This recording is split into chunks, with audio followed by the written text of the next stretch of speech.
Fear is gripping global markets following the discovery of a new COVID-19 variant in South Africa.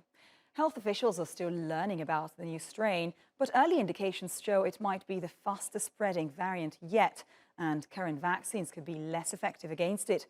Paolo Montecillo has more. It was last month that South Africa relaxed most social distancing rules due to rising vaccination rates. Curfew hours were slashed, indoor venues reopened, and people allowed to gather in bigger groups. Authorities believe these conditions gave rise to a new variant of the coronavirus, which is quickly spreading through the population. One thing that we know about variants is that they don't only need to emerge, they also need to be amplified by super spreading events, and that normally so everyone that gets infected with the same virus start transmitting and have the numbers to transmit to the population. We almost can predict how this is going to move, as I've said, especially when, like the Delta starting in Gauteng, you can be rest assured as people start to move even more over the next few weeks, this will be all over. Stock markets in Asia and Europe have fallen sharply amid fears the strain may usher in a new phase of the pandemic. Governments have also taken steps to reduce the spread of the new variant.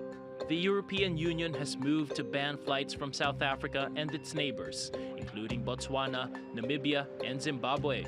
So too have India, Israel, Japan, and the UK.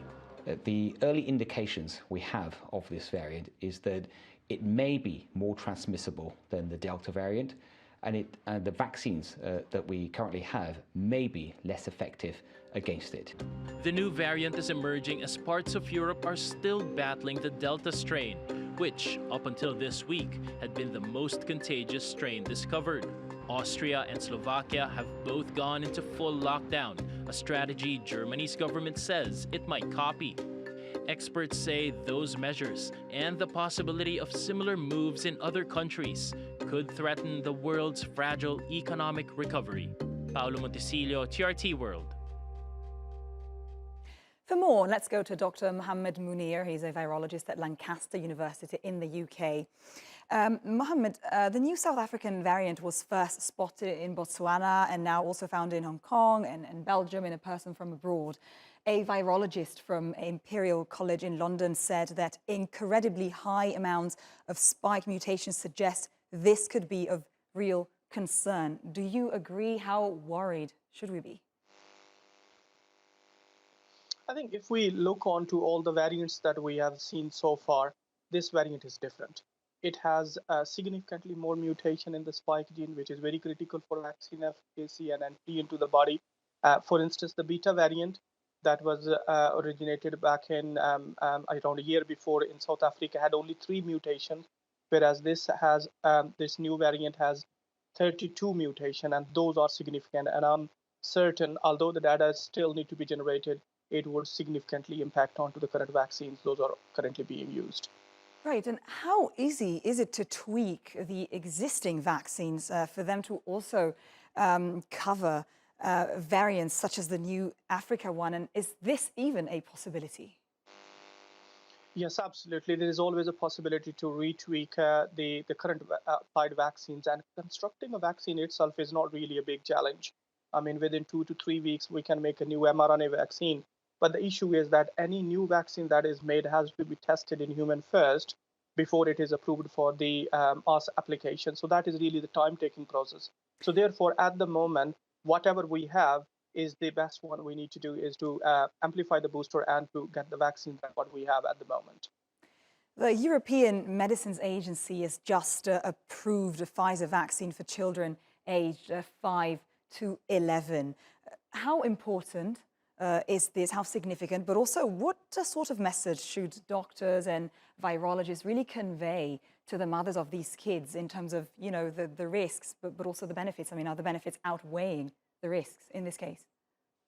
I'm glad that you asked this question, because this is exactly the reason that we want to vaccinate children, not to have more variants. Because when virus get the chance to jump from one person to another person, each time it has a chance to accommodate mutations, and those mutations over the time can lead to new variants. And the reason that we wanted to vaccinate children is really the same, so that children are not really impacted throughout the course of this pandemic, but once they are vaccinated, they are not going to pass on to their family members or within their circle. So that is how we're going to put a barrier onto this circulation, and that is absolutely critical for global control of this pandemic, that everybody need to be vaccinated so that virus didn't have the chance to go from one person to another person. And the EU and the UK were among those who moved to impose travel restrictions on a group of southern African nations. How important are travel restrictions, though, at this point, and what do you predict will happen over the next couple of weeks? But given the number of mutations those are normal. I think the only way I think we can get a control of this virus is by limiting the introduction of this virus into the countries, because if that virus enter into any country, I think the control is going to be very difficult, because it is already obvious that it is highly transmissible, because if you look onto the number of cases in South Africa, those are going vertically up. So it's more transmissible. And if it is going up in people who are vaccinated, meaning that it would be escaping immunity. So once it would be in a country, the control would be a lot more harder. The only way we can control this one is before it enters into country, and that is where the travel has been critical. And I think this is the right move at the right time. Lastly, anti-vax movements are a growing concern in some countries, especially after Austria became the first rich country to demand that all of its citizens must be vaccinated or they will face a fine. With a new COVID variant, should we be worried about these movements gaining even more ground? Absolutely. I think every time a person is not vaccinated, the chances for this virus to accommodate mutation to survive in the community is higher. So it is absolutely critical for everybody to get vaccinated, because that is how we community-wise going to spread and going to limit the spread of this infection, because if people are not vaccinated, the virus have a lot more fertile ground to survive. Dr. Muhammad Munir, thank you very much for this analysis, for being with us today.